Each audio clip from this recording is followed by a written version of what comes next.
50 anos se passaram desde o assassinato de Martin Luther King, os punhos erguidos dos atletas John Carlos e Tommie Smith nas Olimpíadas do México e o lançamento da música Say It Loud, I'm Black and I'm Proud, por James Brown.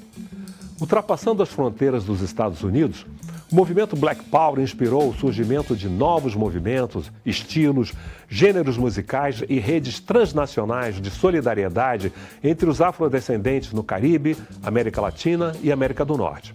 No Brasil, há quase 50 anos nascia o movimento Black Rio, que inspirou e conscientizou milhares de jovens negros amantes da black music no que se refere especialmente à valorização do fenótipo afro, sintetizada no lema Black is Beautiful. Sejam bem-vindos ao Cultine na TV.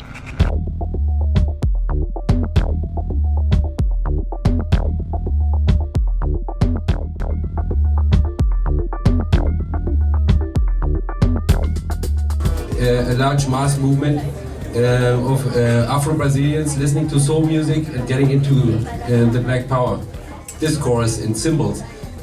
So, of course, the first thing I wanted to do is get in touch with Mr. DJ Don Philo, who's kind of the founder of this movement.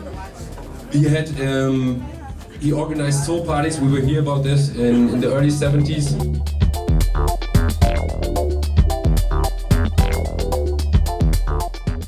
Multiple perspective. One of a black man, a black person from Brazil, which means I'm the subject of race discrimination in Brazil.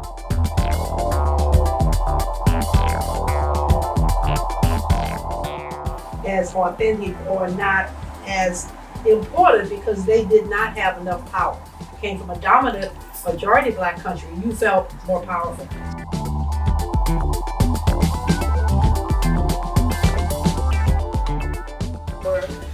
And to be one of the hosts for this conference. It's really a tremendous anniversary. It's 50 years since the science.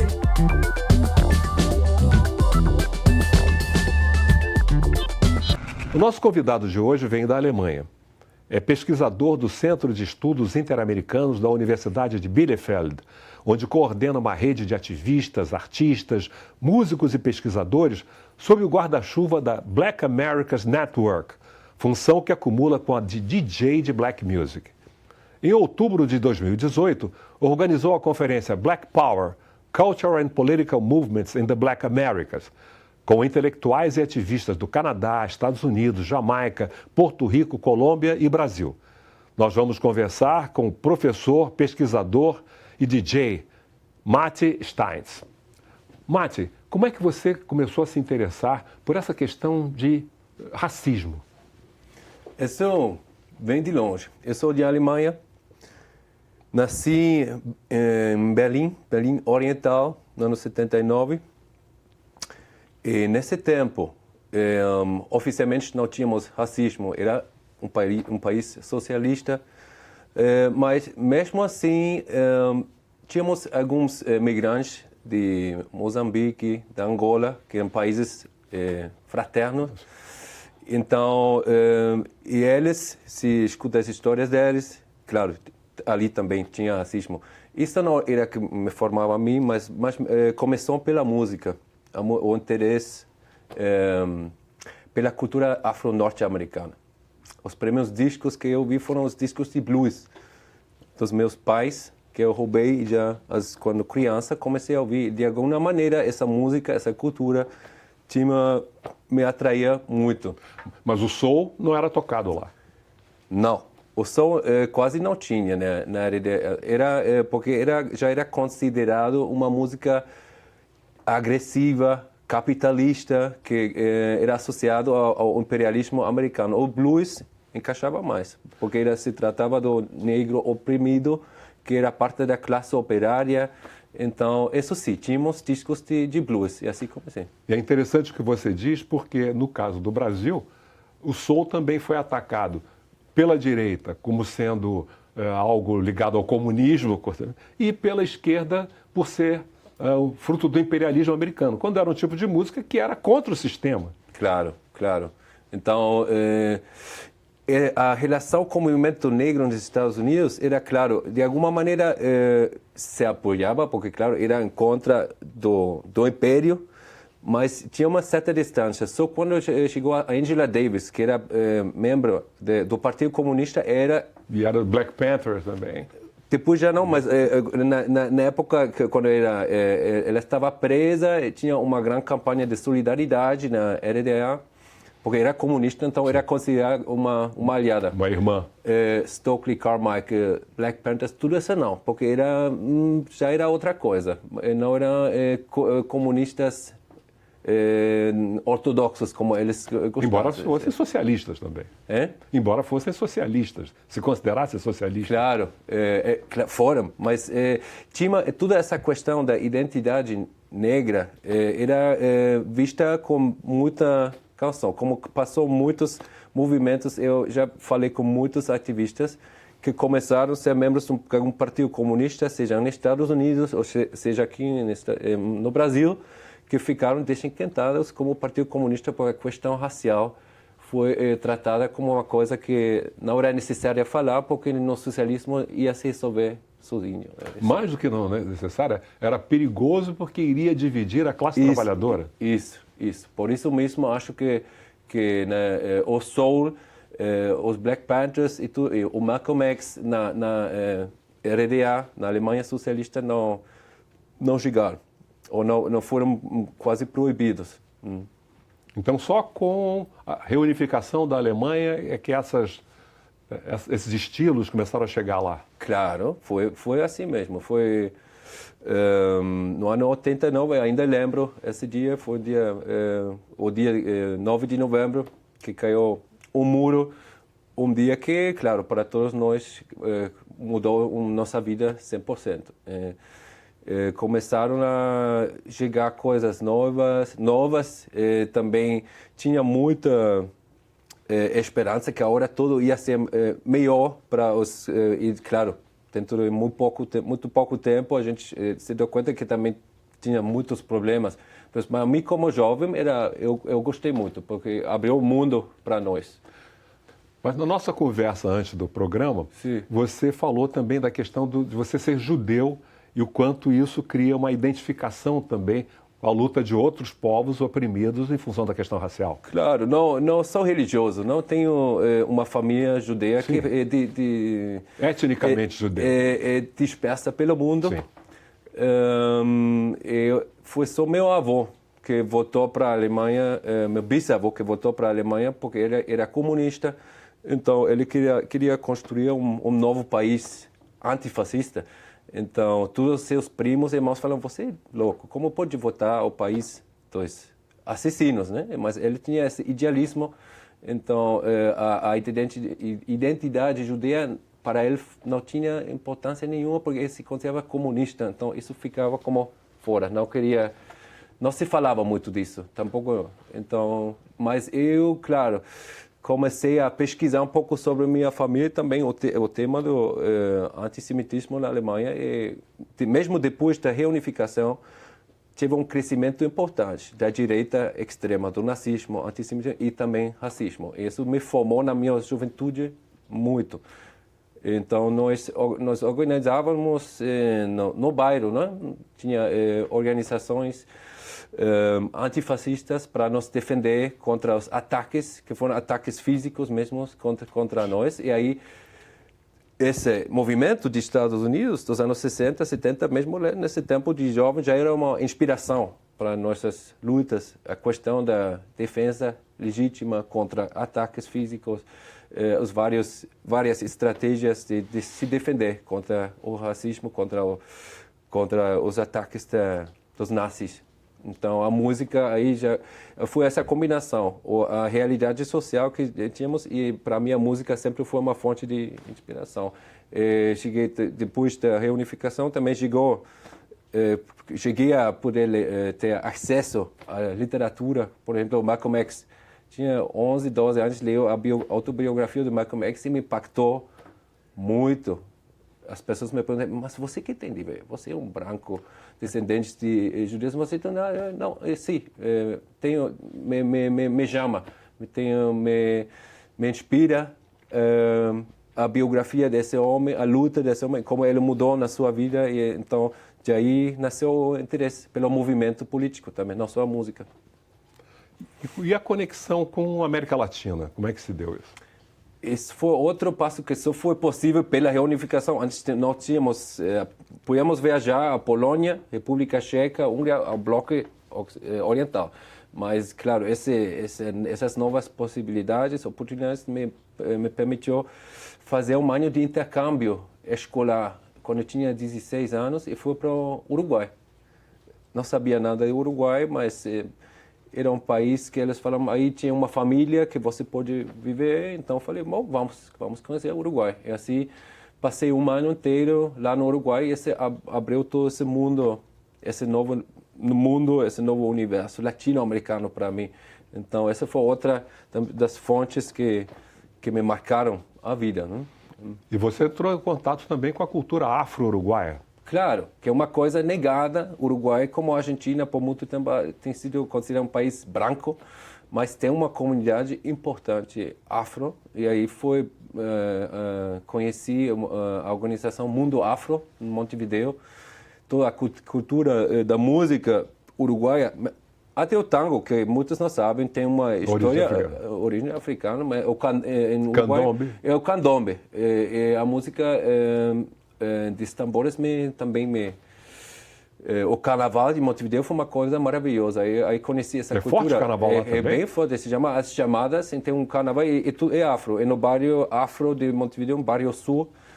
E aí conheci essa cultura, até fui a tomar classes de candombe, e então entrevistei o pessoal do mundo afro, então aí percebi que mesmo um país que negam essa história tem essa influência que é bem forte. Então essas duas fontes de inspiração, Latinoamérica, o mundo afro-latino e tudo o meu contato, a minha paixão pela música norte-americana foram se combinando. E aí comecei a procurar relações entre Estados Unidos e Afro-Latino-América. E aí entra o Brasil?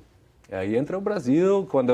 Quando terminei a escola, fiz uma viagem de 6 meses. Comecei no Uruguai e entrei no Brasil, em Rio Grande do Sul, e viajei passei ano 2000, primeiro dia do milênio, aqui em Rio de Janeiro, Copacabana, e vi milhões de pessoas com uma vestimenta branca, e aí fui conhecendo também o forte impacto da cultura afro no Brasil. Fui até Bahia, fiquei várias semanas lá em Bahia, e claro, aí como um centro disso, então encontrei um bloco, isso me impactou muito, o bloco Malcolm X, lá, um bloco afro, que tinha camisas e pensei, lá tem a conexão. Aí foi a primeira vez que vi, porque tinha muito interesse e tive impacto isso que passou lá nos Estados Unidos, aqui. E aí fui conhecendo e vi, falei com ativistas músicos na Bahia e me falaram, claro que sim, impactou muito. Então aí segui, voltei para a Alemanha e comecei a estudar na Universidade Livre de Berlim, a Freie Universität Berlin, e fiz 2 matérias, estudos norte-americanos e estudos latino-americanos, sempre procurando conexões. Então, ia visitar seminários da cultura e história afro lá, num instituto e também no outro. E via que eles não comunicavam entre eles, mas tinha muitos pontos os 2 institutos, porque lá os latino-americanistas não queriam saber nada dos norte-americanistas, porque consideravam imperialistas, então tudo não queriam ver as conexões. E na outra parte só estavam concentrados nos Estados Unidos, nem davam muita importância no que passava em outras partes da América. Então eu vi como a minha tarefa como estudante tratar de fortalecer esse ponto. Então eu escrevi minha tese de maestria, sobre as influências do movimento Black Power em Latinoamérica. Então, Márcio, vamos fazer um intervalo e voltamos depois, querendo explorar mais essas suas experiências transnacionais.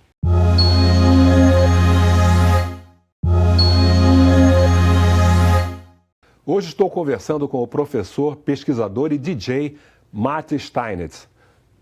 DJ, como é que começou essa história? Também tinha a ver com as novas oportunidades que tínhamos quando o nosso país se abriu. Primeiro foi tocar cassete, os velhos cassetes. Eu gravava os discos no cassete e depois, quando tinha um pouco de dinheiro, meu primeiro dinheiro que tinha na minha mão, eu fui para uma disqueria. E esses vinilos grandes, aí já sabia, você só que isso.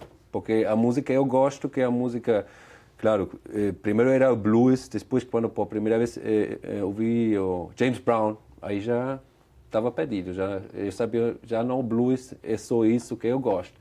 É a música soul, a música funk, e como essa música estava feita, produzia vinilos, então comecei a colecionar, muito. Quando outros faziam a sua licença para andar carro, eu só investia o meu dinheiro nisso, quando fazia viagens por América Latina, qualquer outra parte, sempre buscava as lojas, as tendas de música. Então, quando já tinha algo de música, aí a gente começou a falar, meus amigos, você tem que fazer música para nós e faça. Então, comecei no ano 98, foi a primeira vez. Então, aí só tinha 20 ou 30 discos, mas já começou. E aí comecei a fazer música sobre o moto, o lema, não sei como se diz. Lema Black Atlantic Beats.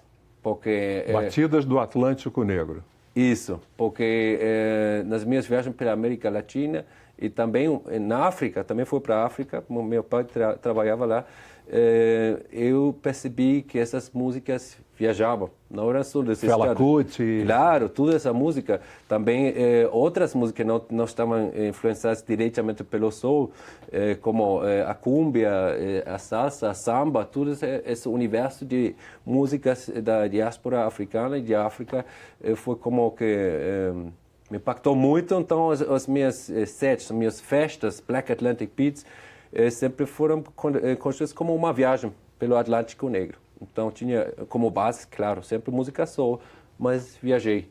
Brasil, Caribe, África. Então, claro, como interesse na música também nasce o interesse, a história social, a história dessas músicas. Então, concentrei meus estudos, né, pesquisar sobre como foi o contexto. Quer dizer, da música você chega à pesquisa acadêmica. Isso. Primeiro foi a música. Primeiro foi o DJ.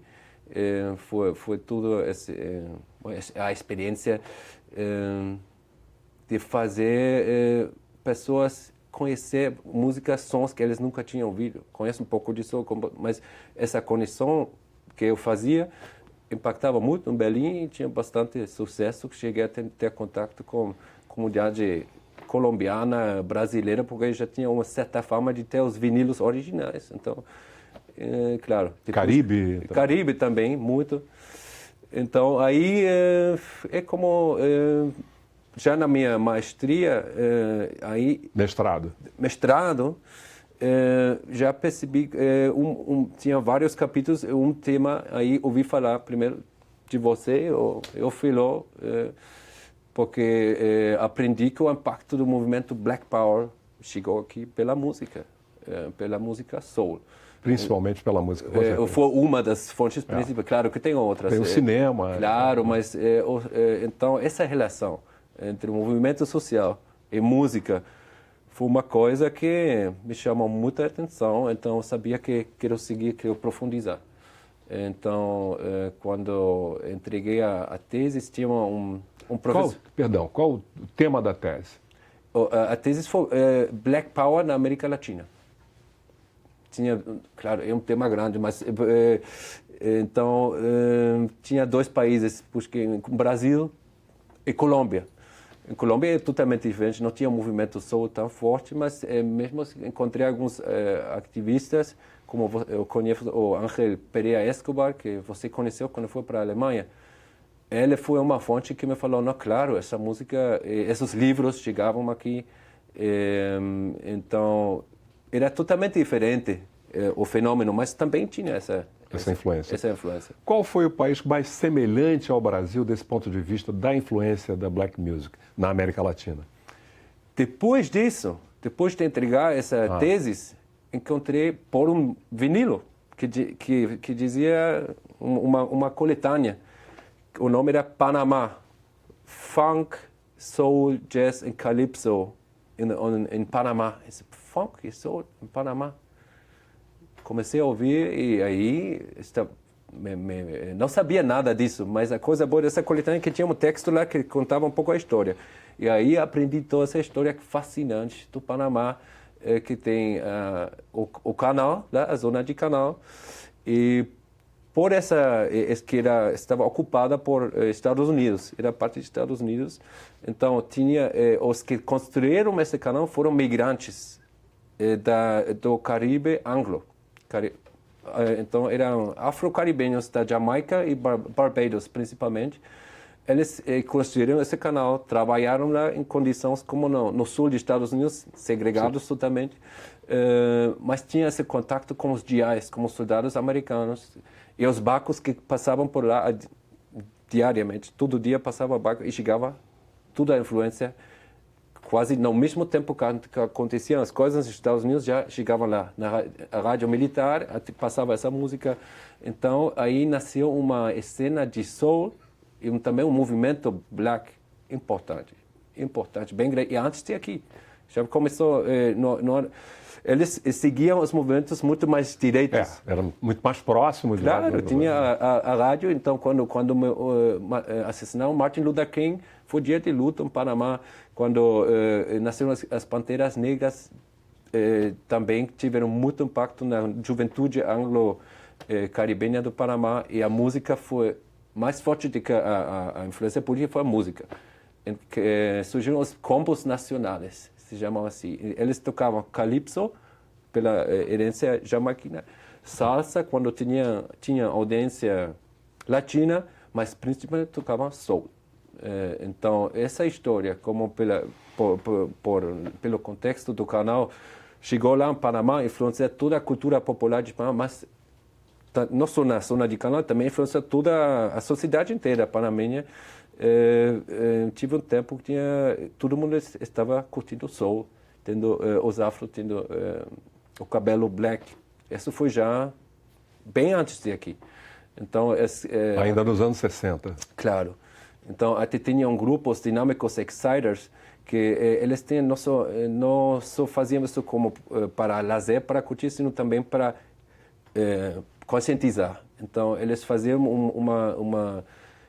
tinha rainhas de beleza, sempre eram brancas. Então, o que eles faziam era uma rainha de beleza negra que se chama Miss Soul. Eu perguntei... Um pouco como a noite da Rainha da Beleza Negra em Salvador, no Ileaê. Eu perguntei, por que Miss Soul? Por que não Miss Black? Não, porque Soul para nós era sinônimo de Black. Então, essa comparação, como chegou acá, chegou no Brasil e no Panamá, como a prova de que tudo isso que muitos acadêmicos brancos, principalmente latino-americanos, me falam que Black Power na América Latina não existe.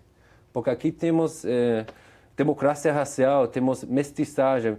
Então, toda essa questão da confrontação e da crítica ao racismo aqui nunca vai pegar e nunca pegou. Isso é coisa de americano. É coisa de americano.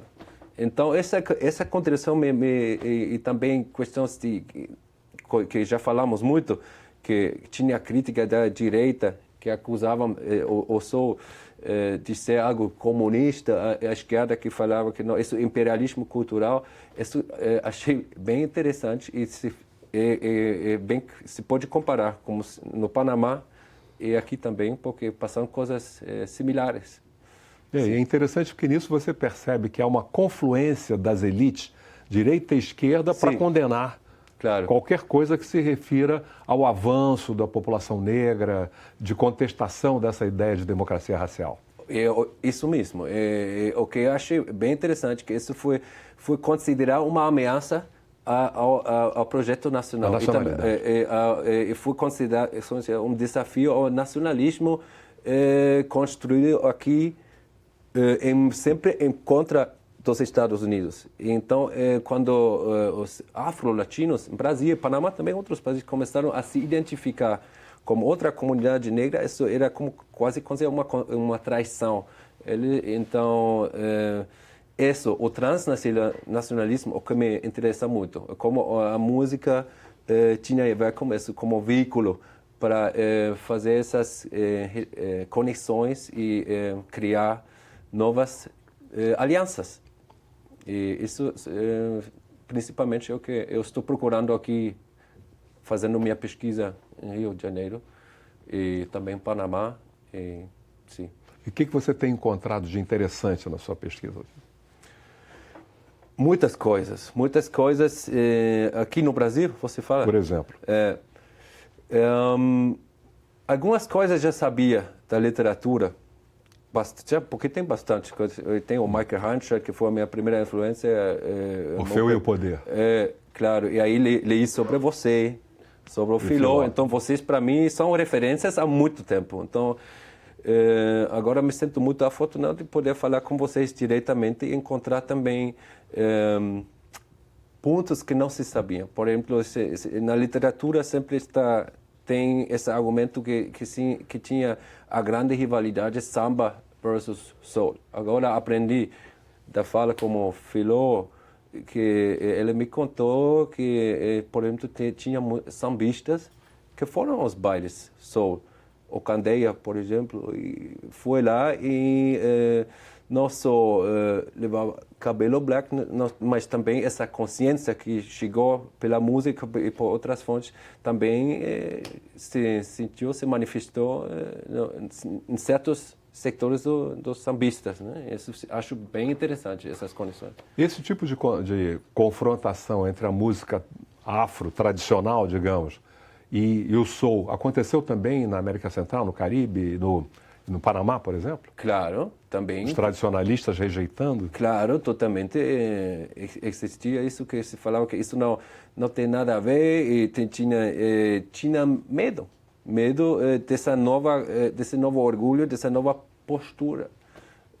Então, se ridiculizava. Aqui também tinha repressão policial, que quando os negros saíam da zona de canal como afro, tinha polícia que pegava eles e cortava o cabelo, porque era considerado como uma provocação. Uma afronta à nacionalidade. Uma afronta. Mas e a rede? Temos, na Universidade de Bielefeld, lançamos essa rede, Black Americas Network. E a ideia é criar uma plataforma de encontro de ativistas, acadêmicos, artistas que trabalham sobre o tema da diáspora africana nas Américas, porque achamos bem importante sair desse âmbito estritamente acadêmico, combinar experiências e, sobretudo, fazer ênfase nas conexões entre a Latinoamérica, Caribe e Estados Unidos. Então, convidamos qualquer organização, ativistas, músicos, de ser parte da nossa rede. Já fizemos 2 conferências. Uma foi convidada a você, assim já conhecemos. Então, o que queremos fazer é criar um diálogo hemisférico, transnacional, para aprender mais das convergências, também das divergências entre as experiências da diáspora africana nas Américas. Essa é a ideia da Black Americas Network. Mate, foi um prazer conversar com você e saber de todo esse trabalho que você tem realizado em prol dessa cultura transatlântica e cultura afro-americana de maneira geral. Muito obrigado. Eu conversei com o professor, pesquisador e DJ Mate Steintz. E para rever essa entrevista e todas as outras, é só acessar www.alerj.rj.gov.br ou www.cultne.com.br. Obrigado pela audiência e até o próximo programa, quando estaremos juntos mais uma vez.